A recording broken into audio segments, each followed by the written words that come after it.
মনে আছে ছোটবেলার সেই দুই বন্ধু ও ভালুকের গল্প, যার নীতিকথা ছিল বিপদেই বন্ধু চেনা যায়।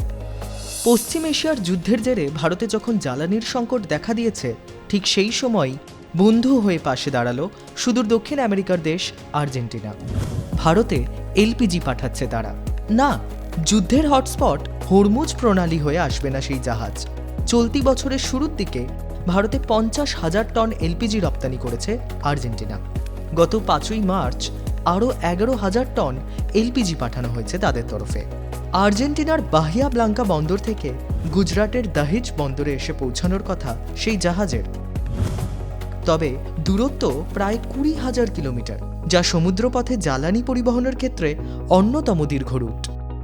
ভারতে নিযুক্ত আর্জেন্টিনার রাষ্ট্রদূত মারিয়ানো অগাস্টিন ক্যাসিনো জানিয়েছেন, আগামী দিনেও ভারতের জ্বালানির সংকট মেটাতে সব রকম সহযোগিতা করা হবে।